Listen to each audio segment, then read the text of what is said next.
Morning. There is another video of the chapter, that is resources.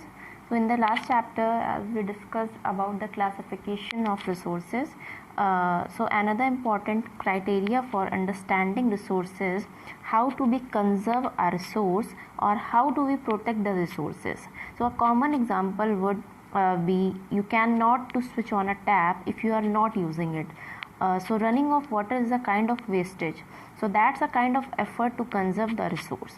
However, there are other ways where you can conserve, and nowadays a focus have been shift towards renewable energy. So another important term when we talk about resource conservation or resource sustainability is sustainable development. The word sustainable development itself means using the present day resource in such a manner that they are available for the future generations to come.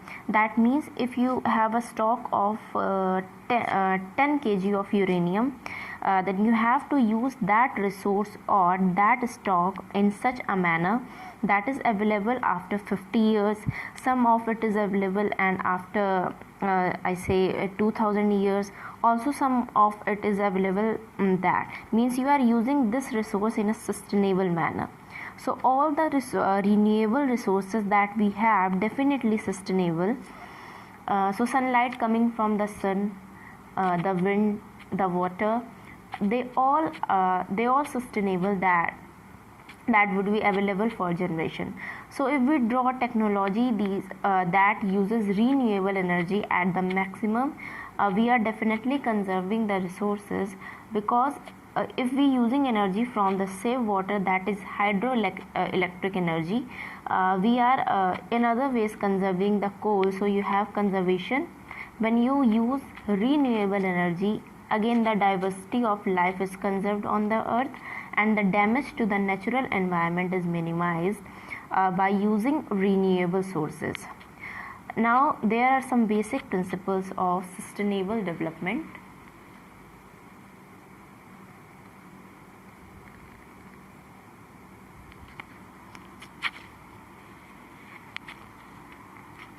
Yes.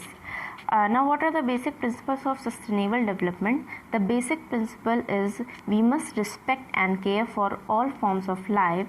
The aim is to improve the quality of life with minimum interference or minimum damage to the existing resources that we have.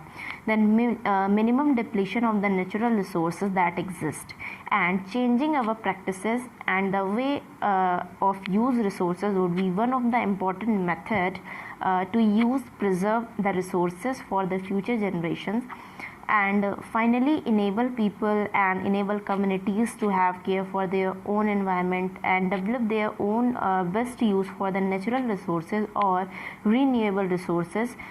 So with all of these we cover this first chapter.